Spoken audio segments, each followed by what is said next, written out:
Ребят, всем привет! Всем доброго времени суток! Меня зовут Ева Лехцер, вы на моем канале.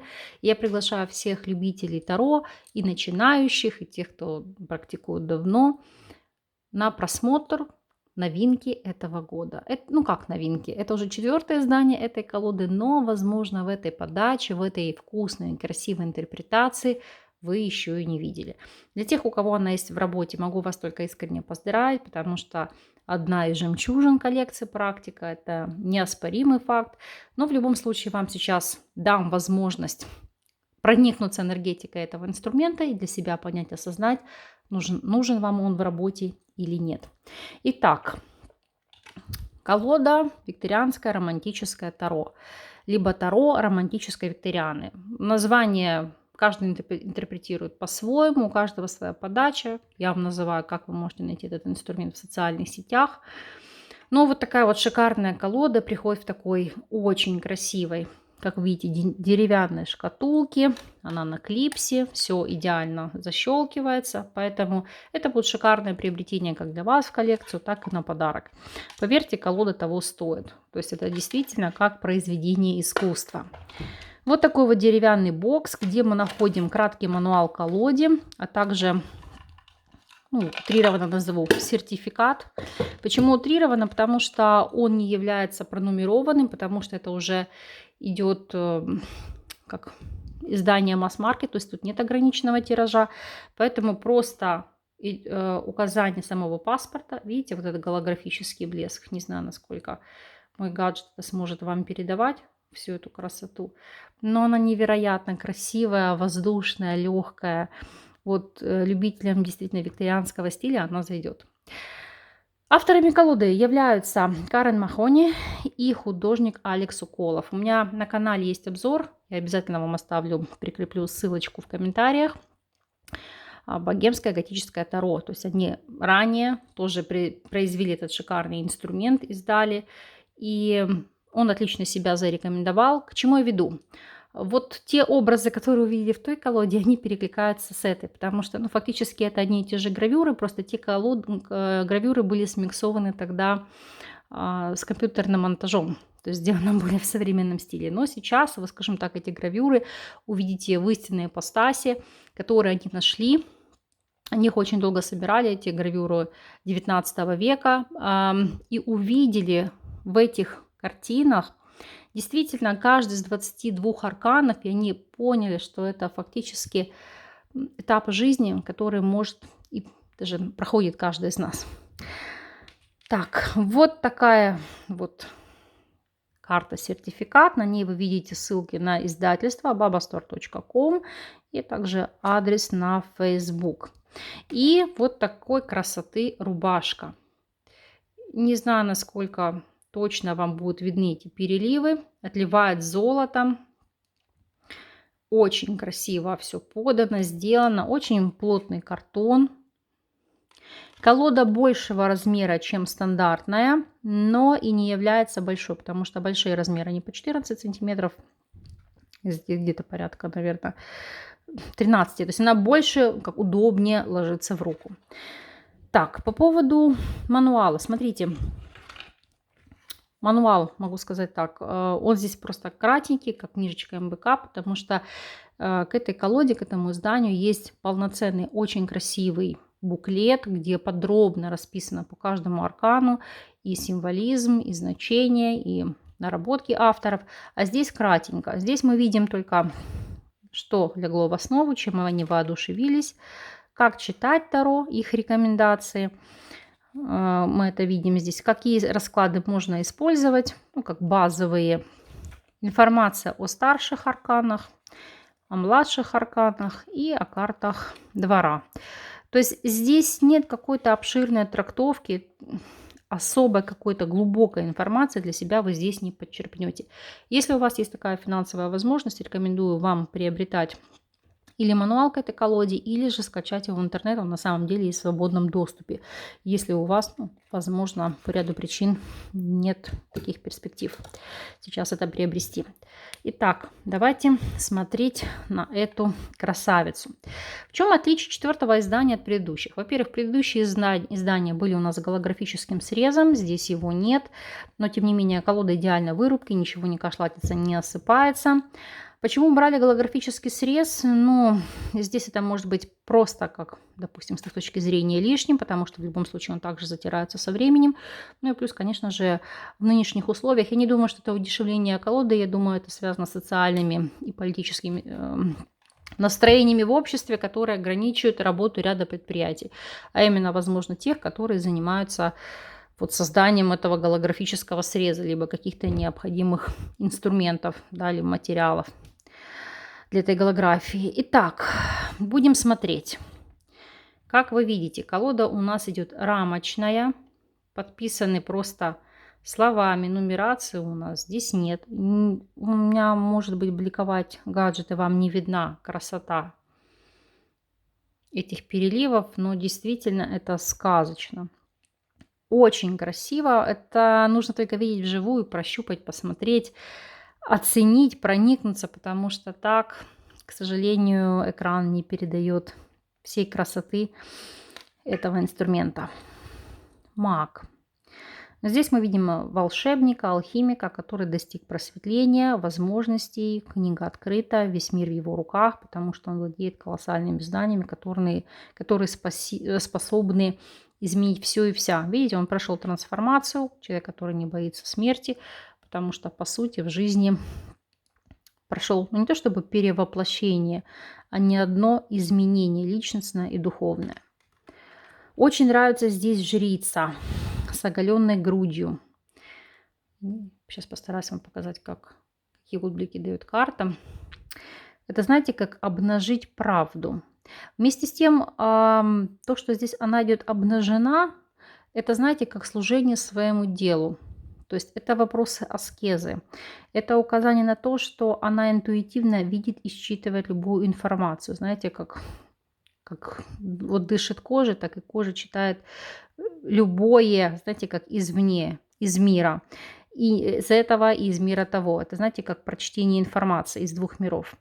То есть мне очень нравится подача этой карты. Шикарная императрица. Забота, материнство, ласка, любовь, воодушевление. Прекрасные гравюры, которые вы видите в этой колоде. Итак, император. В этой колоде два императора. В предыдущих изданиях там был совершенно иной император. Там вообще была иная прорисовка. Здесь оставили два этих аркана. Как мы видим, здесь император в виде фараона и император, который... Сейчас объясню, в чем разница. Император-фараон – это то, что идет, знаете, как захватничество, завоевание, то есть достижение любых целей, но каким-то, как я говорю, тоталитарным путем. Здесь же император, который опирается на логику, на науку, на аналитику, на здравый смысл и пользуется также рекомендацией своих советников. То есть это, знаете, больше такой идеолог, прагматик, нежели завоеватель. То есть вы можете оставить как оба аркана в колоде, и это будет показывать характеристику ситуации, либо портрет личности, так и выбрать для себя наиболее приемлемый. Далее, иерофант. Учитель, наставник, педагог. То есть это читается в прорисовке. Видите, такой очень добрый человек, который действительно несет знания, несет возможности, несет эмоции и поддержку. И теперь мы дошли до аркана влюбленные. Опять же, в этой колоде две карты, обратите внимание. И если здесь мы видим полное соитие, видите, любовь, поддержку, обретение второй половины, то вот в этой карте называется она Данте и Беатриче. Сейчас немножечко кратко вам расскажу. Данте Алигьери с самого детства был влюблен в дочь соседскую, Беатриче. Но суть заключалась в том, что пока они росли, он как не решался рассказать ей о своих чувствах, хотя посвящал ей свои поэмы, она их читала, она тоже упивалась, знаете, как прониклась взаимной, можно сказать так, платонической любовью. И вот, когда умер ее отец, она была вынуждена выйти замуж, потому что в те времена ответственность финансовую за женщину несли мужчины. Вы спросите, почему не сделал этого Данте? Потому что он боялся отказа, потому что они были из разных социальных слоев. Плюс своим вниманием боялся опорочить, ну, знаете, как ее жизнь, ее авторитет, и желал ей лучшей жизни, конечно, хотел, чтобы она была замужем за более статусным мужчиной. И как он поступил? В юношестве, когда они виделись, хотя они всегда встречались взглядами, улыбались, выказывали эмоции, любовь и поддержку, то в следующий раз он шел в прогулку с девушкой и пристально смотрел на нее, полностью отвернувшись от Беатриче, высказав свое не то чтобы не пренебрежение, а скрыв любовь. То есть ради любимой он сделал выбор жить с нелюбимой женщиной для того, чтобы своей любимой женщине дать лучшую жизнь. Так что вот в чем заключается здесь карта выбора. То есть это даже, я бы, наверное, сказала, карта жертвенности ради любимого человека. Но очень глубокий смысл, глубокий посыл. Прекрасная колесница. Движение вперед, активные действия и осознание того, что движение здесь возможно только благодаря кому-то или в паре с кем-то. То есть это совместные усилия, которые приводят к результату. Опять же, аркан сила. Постараюсь вам не показывать. У меня все-таки гаджет, эти шикарные переливы ее платья, как стихия огня. Здесь акцент на мягкий подход, на мягкую силу, которая укротит даже самого сурового льва. Здесь нет страха или боязни, здесь осознание своей силы, которой подчиняются многие. Опять же, отшельник, опыт, мудрость, поиск своего пути, вопросы трансформации, скосить какие-то прежние устои, опираться, конечно, на свой опыт, его никуда не денешь, он в любом случае за плечами, но менять мировоззрение. То есть человек, который прожил жизнь. Также крайне весьма интересная подача колеса фортуны. Это осознание того факта, что все в жизни изменчиво. Сегодня ты пан, завтра пропал. Сегодня ты раб, завтра король ситуации. Это, знаете, акцент говорит о том, что, по сути, каждому из нас даны в жизни возможности. Главное оказаться в нужное время, в нужном месте и принять их. Кстати, не каждый из нас готов принять какие-то шансы, какие-то перспективы. Почему? Потому что многие боятся перемен, изменений и ответственности. Правосудие. Правосудие, меч правосудия.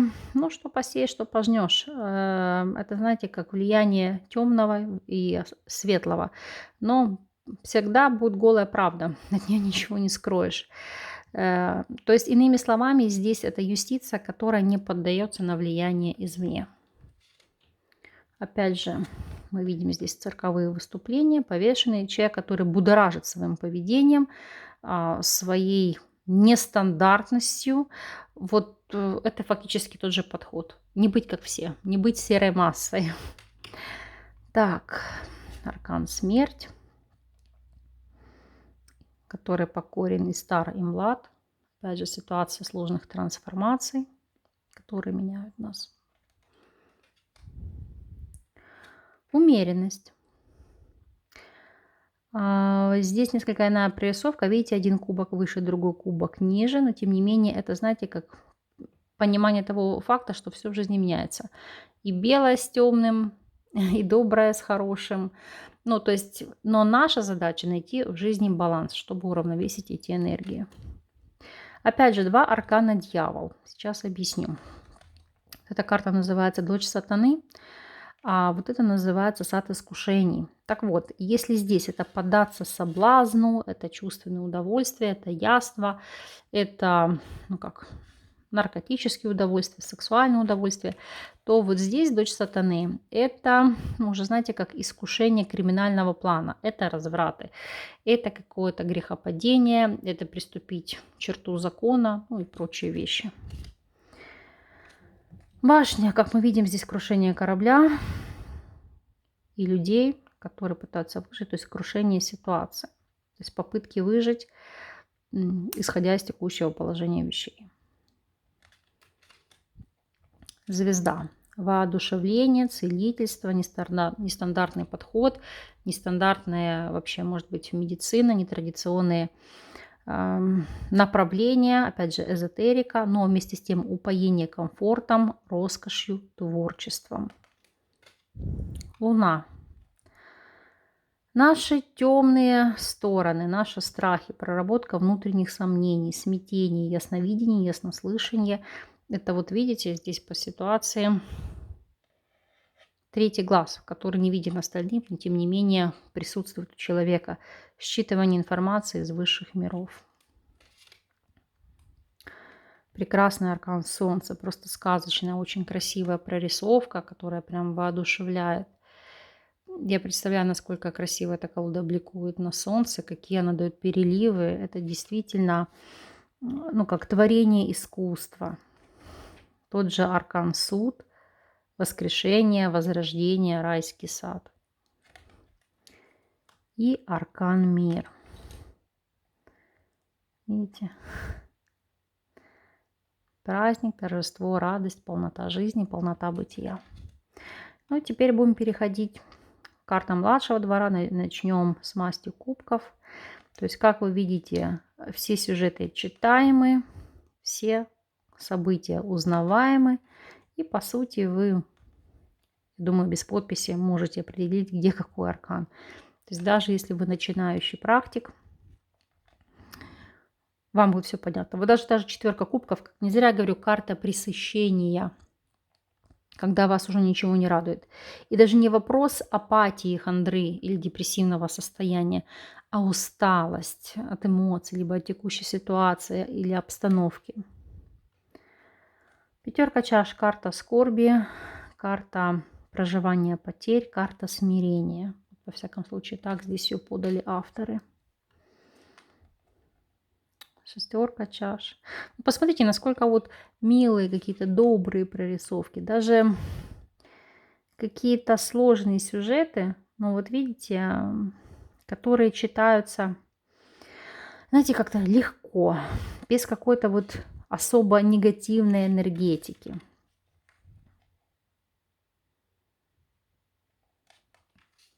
Действительно, знаете, как сидеть и наслаждаться. Вот кто любит гравюры, либо кто любит картины 19 века, однозначно этот инструмент вас будет радовать. Просто прекрасная десятка кубков, невероятно. Видите, радость, пополнение в семье, все радуются, продолжение рода.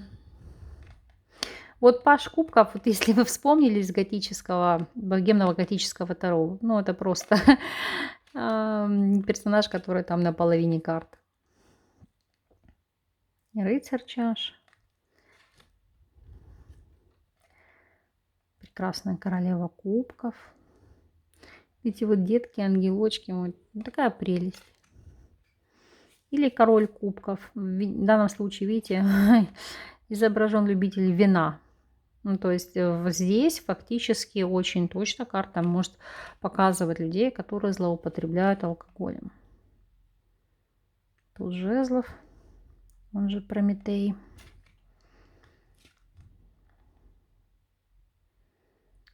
Просто красота неописуемая.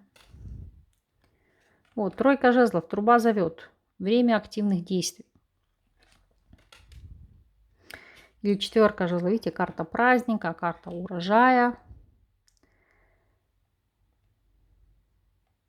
Не знаю, видно, как бликует.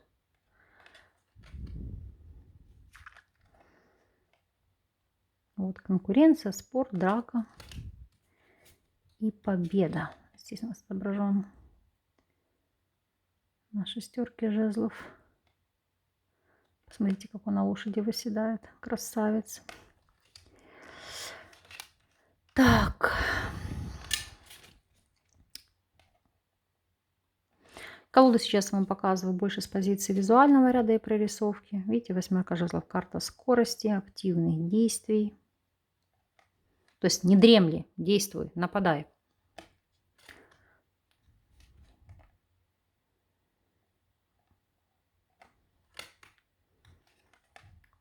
Десятка жезлов. Вот наша типичная женщина. Все на себе. Паж. Общение, выступление. Такой комедиант. Рыцарь жезлов. Проявление активности. Хотя здесь лошадь не бежит галопом, да, нет такого, как говорится, галопа. Но вместе с тем это, знаете, как делать первый шаг, проявлять какую-то активность. Это проявление страсти еще между тем. Королева жезлов. Ну, я думаю, здесь все понятно и все сказано этим. Король жезлов. Видите, не предаваться унынию. Активная социальная жизнь. И пошла у нас мечевая масть. Видите, здесь у нас не завязаны глаза повязкой, просто скрещены руки. Как попытки от чего-то откреститься или отгородиться. Так, тройка мечей. Хотя больше, в большей степени, по сюжету еще похожа на пятерку пентаклей. Ну, потому что вот карта тоже кризиса, горя. Четверка мечей. Здесь, видите, у нас крепкий сон барыни.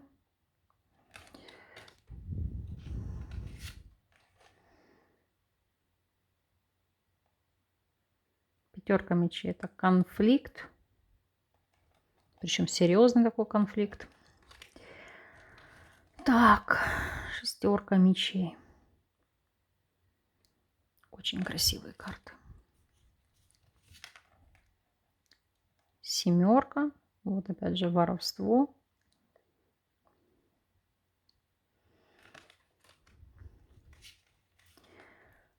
Восьмерка мечей. Видите, ограничения, связанные руки. Ожидание завершения ситуации, освобождение от ситуации. Очень здесь понравилась девятка мечей. Во-первых, это как преодоление страхов, но еще может быть, знаете, как проявление лунатизма.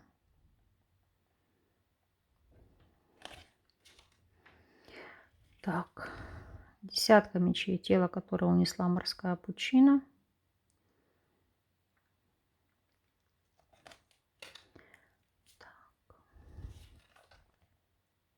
Паж мечей. Женщина-воин. Рыцарь мечей. Как мы видим, захватник. Вы знаете, все быстро, резко, молниеносно. Очень красивая королева мечей. Просто невероятной красоты. А вот король мечей здесь такой, знаете, нюня-мыслитель. Не знаю, во всяком случае, мне так идет эта подача, эта интерпретация. Ну вот такая здесь ситуация по этим картам. Так, пентакли. Дар, возможность, подношение. Двойка пентаклей.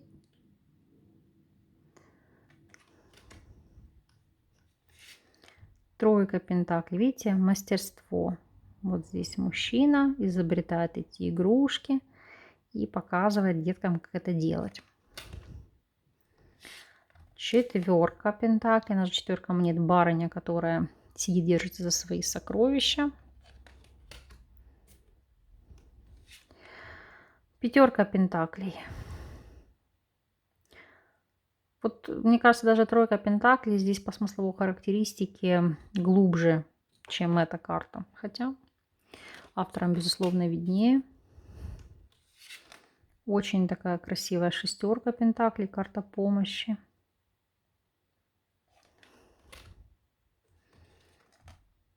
Семерка. Вот ожидание, да, когда расцветет роза, даст всю свою красоту.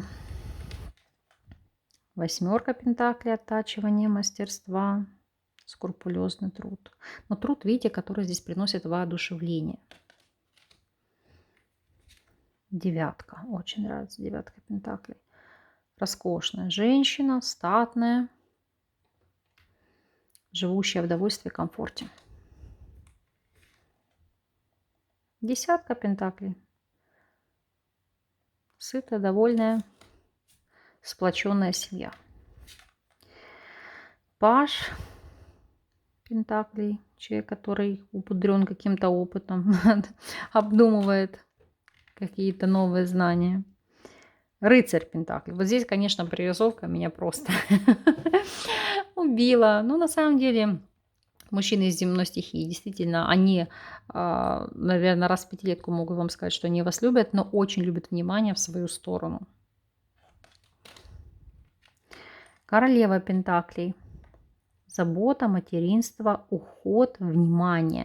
То есть вкладывать в своих детей, в их развитие. И, как мы видим, здесь король Пентаклей.